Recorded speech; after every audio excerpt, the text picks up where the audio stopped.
City Griller. My name's Rob Vore. In this episode, an easy way or a new way or a simple way to do blackened scallops, and I'm going to call it skewered blackened scallops. So I have some beautiful sea scallops right here, and the first thing I'm going to do is put them on the skewer. So I like my flat metal skewers that I have. You could use wood skewers, and I'm just going to go ahead and put these on my skewers just like so.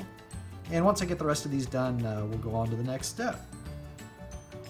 Alright, so I have the sea scallops all skewered up on my metal skewers. So now I'm just going to have some melted butter in here, put it in the microwave to heat it up, and we're just going to literally baste these scallops with the butter, right? I put just a dash of olive oil in it as well. You can do that or just leave it as straight butter. That's fine. So I'll just go ahead and put those like that.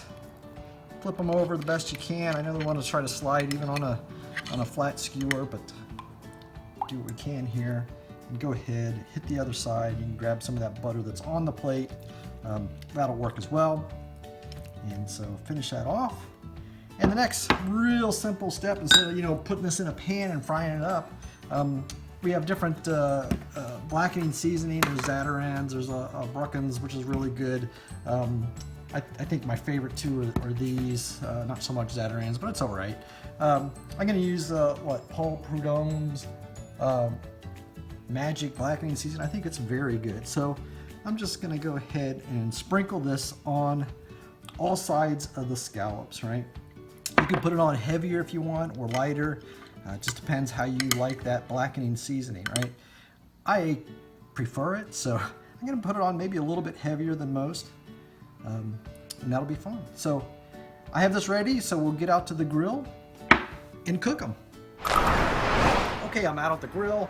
I'm at 375, almost 400 degrees, so I have these burners on. They're pretty high. So I'm going to go ahead and place the scallops on those burners. We'll get a little flare up from that butter. No surprise there. If you need to, put a little water, splash a little water on there. It'll flare up even more, but that's okay. We'll cook them like that for 2 to 3 minutes, and then we're going to rotate them around on the grill. Okay, it's been 3 minutes exactly. Look at the scallops. You can start to see they're starting to be opaque, not transparent anymore. So look at that. Wow. That nice blackening seasoning on there. I'm going to try to flip them over just like so. They're not sticking, I already put some oil on the grill grates, so that's nice. Oh wow, those will be delicious. I'll cook these for another 3 minutes and give it a try. Okay, it's been another 3 minutes. These scallops, blackened scallops, look delicious, especially that first side. Oh my goodness, that seasoning is going to be wonderful. So I'll go ahead and put these on the plate. Great accompaniment with this would be some asparagus. Oh, that'd be so good. So that is it. A real simple way to do a blackened sea scallop. I'm going to try to pull this off of here. I want to give this a try. I need to break it off a little bit because that's hot. I see one right there. I'm going to go ahead and grab that. Oh my goodness. Simple, easy way to do blackened sea scallops on skewers as compared to in a pan. Get the recipe at citygrilling.com and subscribe to my YouTube channel.